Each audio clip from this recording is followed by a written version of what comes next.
Hello and welcome to my third video of Red Dust and Circuits. This is Mezada, and today I'm going to be talking a little bit about logic gates and things you can do with those and the different types of logic gates and how to build them and basically their basic function on what they actually do. I mean, some people out there don't know exactly what an AND or a NAND gate actually is, and hopefully this will help you understand them better for their use. So if you remember the basic today, well, I'm going to start off with a simple gate, and it's going to be called a NOT gate. And basically all a NOT gate is think of it as your normal power source. So you can call this your input, and so the power is going along this wire like so, and you come across a block like this, and you can place a redstone torch either most of the time it is placed on the side like this, and if you can see that the torch is now turned off, and if I were to place redstone dust like this, it is also off because the torch is not powering this dust. But say I were to have take the torch away, now this dust is no longer powered, which does not turn this torch off, and so now this dust is now turned on. So you can think of a NOT gate as a reverser or an inverter, whichever wording you want to choose. So as you can see, when I supply power, it turns off this other power. The power goes along here, but then turns off the power on the other side. So it basically inverts the signal, changing it from one state to the other. This is useful for if you want power always in, say, this area here, except for when a certain incident happens, you want to take that power away, you can do that. You can create a NOT gate. A different type of logic gate is the next one we're going to talk about, is what's called an AND gate. And the AND gate is built simply by placing, these are just simple, you can probably figure out different ways if you're more advanced, but I'm trying to keep them as simple as I can. 3 blocks across like so, taking 2 redstone torches on top of the outer blocks like this, and connecting the red dust in between them. And on either side, it doesn't matter, this one or this one, we're going to go ahead and place it out here. In the middle, we're going to place a torch. And from out there, we're going to bring out the redstone dust. And on either side of these torches up top, we are going to have red dust coming down. Okay, I'm sorry, not either. Both sides of these, we're going to have red dust coming down. And for this, we're going to put levers because it's easier to see. And I'm going to go ahead and bring this red dust around so we can also see it. So an AND gate basically acts as a safety device, or if you will, sometimes. You consider these levers back here as the input, and the red dust we had coming out from the middle torch here, the output. So an AND gate acts that when input, or the power, has to be supplied to both of these for the power to come out on this end. So if I were to turn power on this one, you see nothing has changed, that the output here, there's still no power coming out here. So if I turn this one back off and turn this one on, again, still nothing has changed for our power coming out. However, if I were to turn both of these on at the same time, it then turns this power coming out of here. So an AND gate basically means that AND as in together, so both of the inputs together have to be turned on for there to be power coming out. So you could use a gate like this maybe to create a condition where yes, this lever has to be turned, but I don't want power coming out unless this lever is turned, and maybe I have a pressure plate here, I step on this, or both of these levers have to be turned for this to supply power.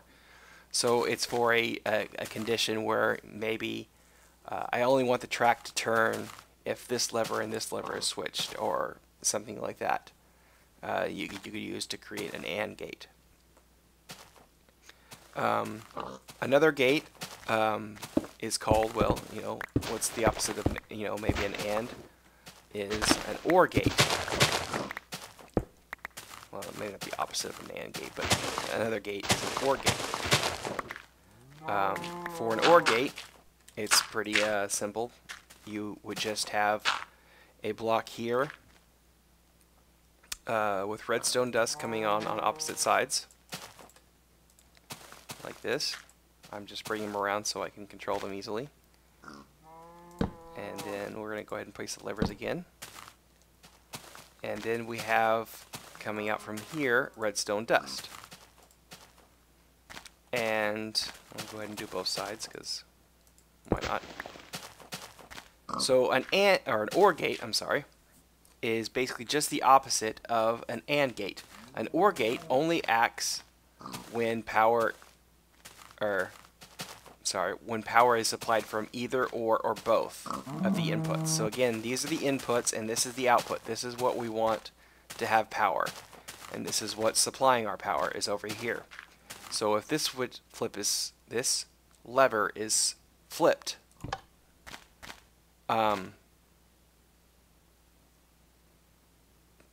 oops, I think I kind of messed that up. Oh, I'm sorry. I think these have to be actually on the block, like so.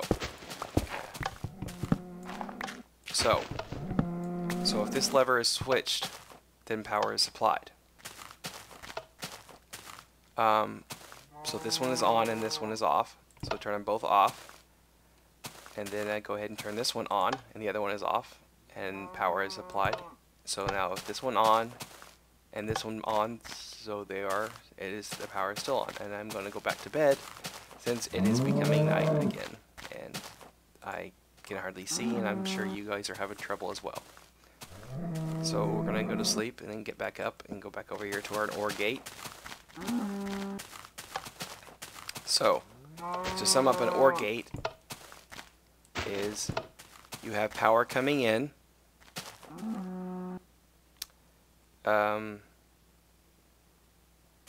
with no power, both of them turned off, or either this one or this one, or both of them turned on. Oops. Just be careful not to destroy your circuits. So for this, you could say, well, if I have an instance of power, I want power to coming out. That's something you would use an OR gate for. So you say, okay, either I hit this block or this block, I want an effect to happen. So you could say I have a pressure plate here and a pressure plate here, and no matter which one I step on, I want it to, say, open a door or play the music note. And that's what you would use an OR gate for. Something like that. Next, we're going to get into, after the OR gate and the AND gate, is what's called a NAND gate. A NAND gate is basically, you can think of it as the opposite of an AND gate. If you remember, the AND gate had the 3 blocks across, and then we had the 2 torches on top, like this, and we had the red dust in the middle, like this, and we had the 2 dust coming out from here, like that. And on the AND gate, we actually had a torch coming out here. This time, we're not going to use a torch. We're just going to take up straight up dust.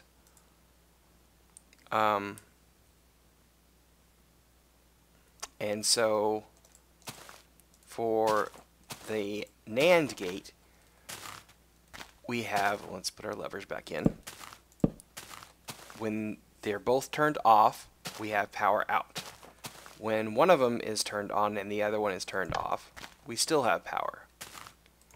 And so we turn that one back off, and we have this one on, and we still have power. So when they're both off, we have power. When one of them is on, and one is off, we have power. But when they're both turned on, we don't have power. So that's basically a NAND gate. And it's saying when both of these conditions are met, when both power supplies are giving power, I want this power turned off. So you could use that for different instances. I'm sure you can maybe try to come up with some ways that could be useful. And then we will also have what's called a NOR gate. A NOR gate is just the opposite of an OR gate.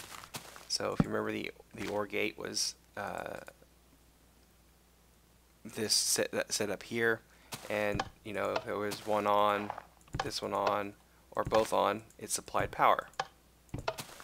Well, a NOR gate is, again, like the NAND gate was the opposite of the AND gate, the NOR gate is going to be the opposite of an OR gate. So when they're both turned off, you get power. When one of them is turned on and one is off, you don't have any power. And when they're both turned on, no power as well. So the only time you get power from a NOR gate is when they're both turned off. So that's a NOR gate for you. I'm wondering if this might be easier to see an OR gate for if I have the torches being powered by levers. So I basically, wait, yeah, I'll work on that later. I was trying to make it easier to see, but building circuits on the fly is not always the best for making videos. So those are the basic circuits, the simple circuits, the NOT gate. Also, using a NOT gate, if you remember, I kind of maybe forgot to show you something with the NOT gate. If you remember, for the NOT gate we had a power torch coming across like this, and then turning the power off on this side over here. We can also use these NOT gates to what's called a repeater. Remember how I said before that redstone dust can only go 15 squares away. Well, using what this is being called as a repeater, I can continue the signal. So if you see here, I have got, let's go ahead and bring it out from here and bring it back so I can see it, and bring this on around and use a lever like this. So right now the signal is off, which turns this signal on, which then turns this signal off. But see, if I were to turn this signal on, it then turns this signal off, which then turns this signal on, which is what we really wanted. And so we found a way to continue our signal longer than 15 spaces away from the actual block. We just use a repeater like this, and which repeats the signal, and you can do that over and over again to make it, however long you need your circuit to be. Maybe it's the trigger is very far away from what you actually want it to change, and so you can use these repeaters to give it more room, or I guess more space. And so that's the basic simple circuit logic gates. Next time I will talk about a little bit more complicated ones and different things you can do with those. So thank you for watching this video, and I will see you all next time.